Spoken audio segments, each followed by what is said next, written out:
Hello, everyone, and welcome to another wonderful day of physical chemistry. So today we're going to be talking about another type of potential well that we can use to model molecular behavior.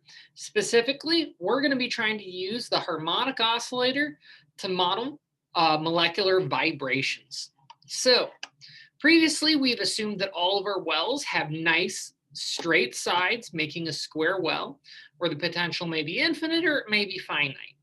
So today we're going to be talking about a quadratic well. So this is one where we have essentially a curving behavior, where the center of the well will be focused on a value of x, and we're often going to be focusing on this in terms of displacement, because usually what we're using the harmonic, this parabolic potential to describe is going to be molecular vibrations. So you can imagine a simple molecule like N2.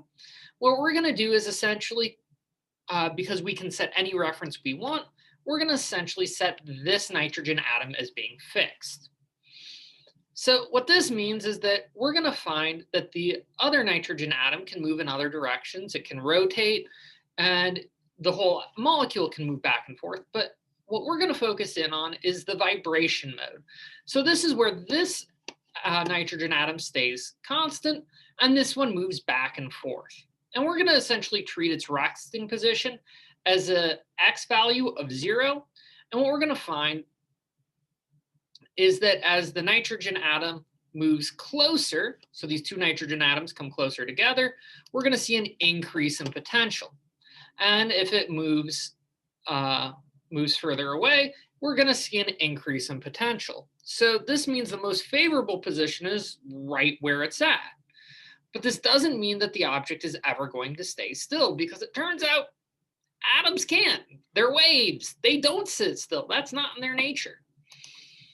If the position is known, then known exactly, then congratulations, they're moving. That's our good old Heisenberg. And one of the things that you'll may notice is that these potentials are going to quickly become infinite, because again, not too surprisingly, these nitrogen atoms can't essentially fuse and become one, nor will I expect the bond to completely break if I go the other way. And it's worth noting that this isn't exactly the behavior of a bond, but it's not too bad. And so it turns out that this is actually a reasonable approximation for diatomic molecules. And most of what I'm going to say the next couple lectures is going to refer to explicitly diatomic molecules. We're going to later make some modifications of the system as we go to polyatomic systems, but for now, this is not a bad approximation. So the classical solution for essentially this kind of quadratic behavior is known as the harmonic oscillator. So this is the idea that's usually used to describe a spring. And essentially that's one of the classic ways of looking at a bond. Is it's a spring, but unlike a spring, it won't eventually run out of energy and stop. It's an atom, it will forever move. And so what we're going to find is that if I move my atom towards a positive displacement, it's going to have a returning force of minus kf. So this negative force means it wants to come back. If I have a negative displacement, well, negative position, negative prefactor, I have a positive force, meaning I want to move forward. And so this simple description of force essentially always means that I'm moving back and forth. Occasionally, I'll have no force acting on me when I'm at the center, but congratulations, at that point I'm all kinetic energy and momentum, so I keep careening to the other side. So this is a classic spring model. Now, using the model of a spring, according to Hooke's law, we can describe our potential surfaces, not too surprisingly, 1/2 kf times the position squared. So again, not too surprising that we have the position squared, as we have a quadratic potential well. This is literally the definition of a quadratic function, x squared. Now it is worth noting we have a 1/2 function dampening our force constant, but again, this gives us an easy way to go back and forth in between our restoring force, so the force acting on the particle at any point, and the actual potential surface. So again, it is worth noting that the potential at any given point won't be kfx squared. It's going to be actually 1/2 of that. So again, a fairly useful function to keep in mind. And again, where kf is just our force constant or our restoring force. It's essentially what's keeping the system in balance. So this gives us an expression for the potential of a vibration. This is actually fairly nice. However, now we've entered quantum mechanics. So I don't need potential, I need a potential operator. So I just take my potential function, I put a nice pretty hat on it, and since x is both the position operator and the actual variable, we're going to leave the hat off the other side. But again, essentially we relate the, in this case, we're relating our potential operator to the square of the position operator. So a nice simple form. Except for I don't need a potential operator, I need a full Hamiltonian. So what we can do is use this information to establish a full Hamiltonian. Because it turns out we already know the kinetic energy operator, this is going to be the same as it ever was. And we can combine this with our new potential operator to get a combined function. Where again, our kinetic energy is going to be dependent on the second derivative of the position. And the potential is going to be related to the momentum of the square of the position itself. So what we can do is try and use this to model essentially the movement of a diatomic atom, whether it's chlorine and hydrogen or nitrogen and nitrogen. And it turns out that this operator actually does have a well-known set of eigenvalues. And the eigenvalues follow actually a fairly nice form, where the energy is going to be related to a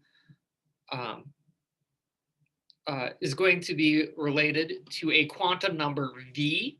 So thus you'll see EV. This does not mean it's the potential energy.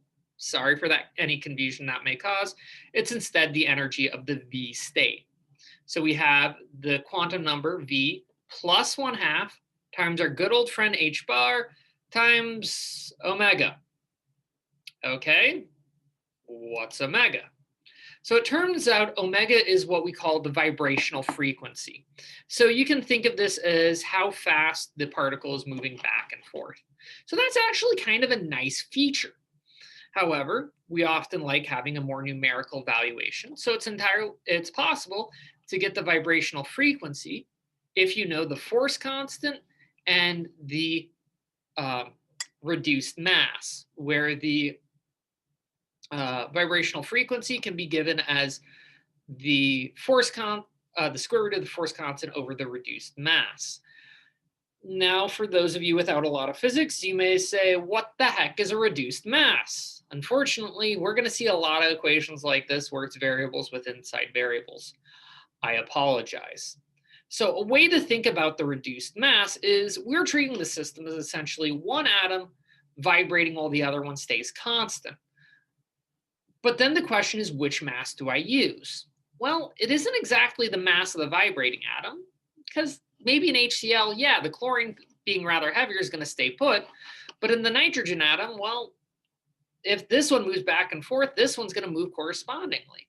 And so we have to do is acknowledge that what we had really isn't vibration about one atom, it's about a center of mass. And so if I have uneven atoms, that center of mass is going to be focused near the heavier atom, and the lighter atom is pretty much responsible to all the vibrational mass. But if I have two atoms of similar mass, well, then they're both kind of vibrating equally, and this plays a little bit of havoc to our vibrational mass. And this is really where reduced mass comes in. So we can get the reduced mass by taking the product of the two masses divided by the sum of the two masses. So let's say that mass B is much heavier. Mass A is much heavier. Mass B is much heavier than mass A. Then what we tend to find is mass B is going to dominate the sum. And so consequently, since it dominates the sum, I have mass A times mass B over mass B.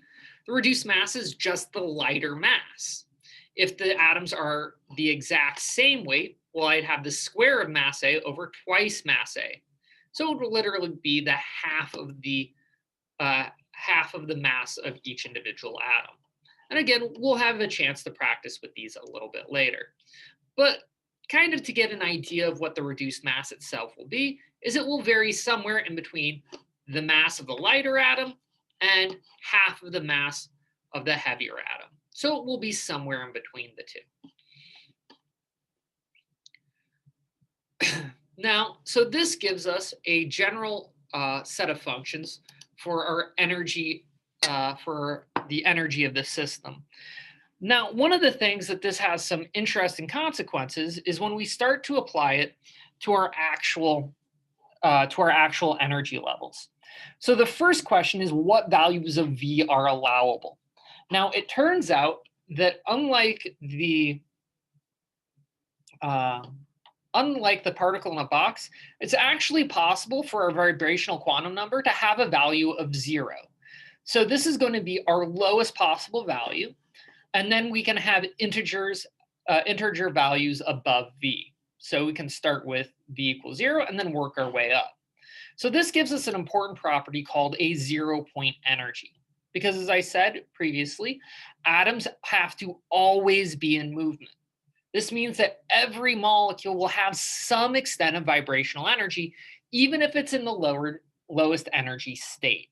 So we can actually get the energy of our 0-point energy based on 1/2 h bar times the vibrational frequency. So this will be the inherent energy that will always be present in the atom. However, it is worth noting you can actually excite from one energy level to the state above you, and this gives us an energy separation of h bar times the vibrational frequency, because again, every state will be separated by this h bar omega. So this gives us a constant energy separation, which is actually a useful feature, and one of the things that we tend to rely on a lot when we're doing vibrational analysis, which we'll talk about in a little bit.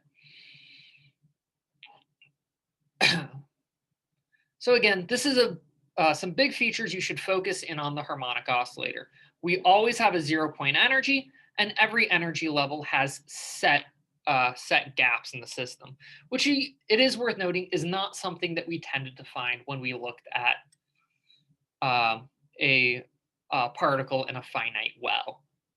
However, this just gives us the energy. Turns out we're also often interested in the form of the wave function itself. And it turns out the wave function of a harmonic oscillator actually gets a little bit messy. So we're going to see a lot of variables and variables. So we're going to start off with, we have, not too surprisingly, a normalization constant. And we also have an exponential function in terms of y, and I apologize for this, but you'll see that mathematically y becomes fairly useful a little bit later. And so y is just simply our position value over our alpha value, where our alpha value is essentially a ratio of the h bar squared over the reduced mass times the force constant. So this is going to give us a lot of the shape of the die-off of our potential. Now, this leaves us with one very important and kind of pesky variable. This is this HVY. So this is going to be called what's a Hermite polynomial. And we're expressing our Hermite polynomial not in terms of x, but instead in terms of y. And one of the reasons that we do this is simply to help keep our math easier. And it is worth noting that one of the pesky parts about the Hermite polynomial is they don't exactly have an analytical form. Instead, they're a well-known series of solutions, where our ground state Hermite polynomial is simply going to be a value of 1. And then we find a value of 2y squared minus 2, and so on and so forth in ever expanding polynomials. Now, the things I want you to focus on when we're dealing with the Hermite polynomials is two major things. They control A, the actual shape of the function, but B, kind of associated, that is going to be the number of nodes present in the function. Because it isn't too surprising, my ground state system should have no nodes. And congratulations, the Hermite polynomial for our ground state vibration is 1, and all that's left is a normalization constant and an exponential feature. Well, the exponential feature will always be positive. So it's going to be the second function that dominates the change from positive to negative, and more importantly, when we cross 0. This first function will never cross 0. It's always going to be positive.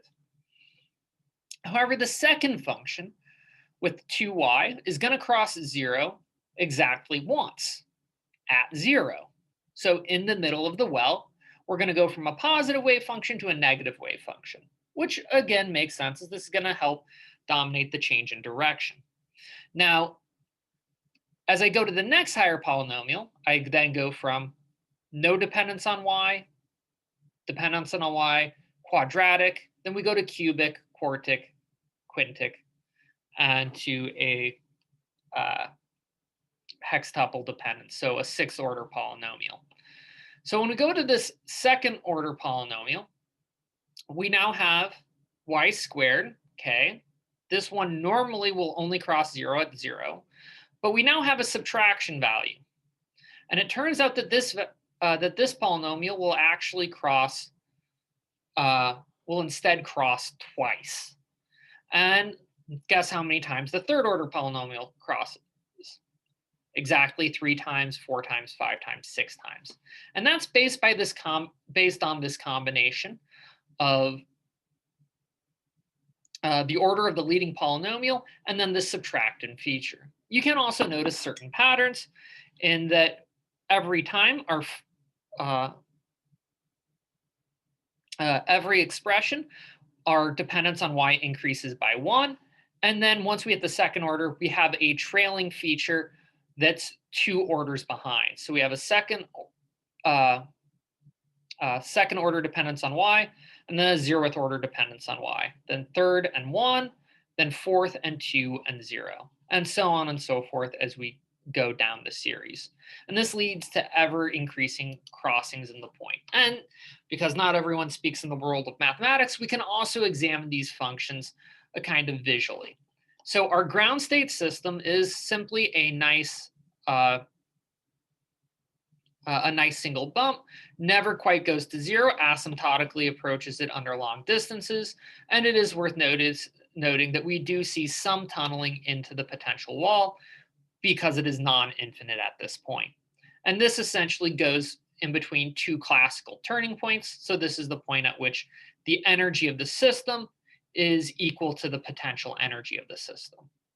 And so again, we're going back and forth in between these 2 systems.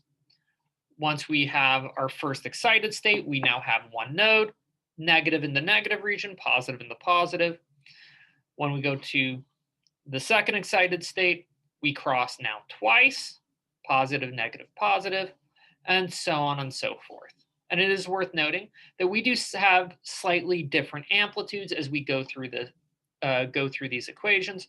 And again, this is also dominated by the Hermite polynomial. So this is the 2nd function of shape besides the number of nodes. And one of the ways you can really see this is when, instead of just looking at the straight wave function, we instead kind of transfer to the actual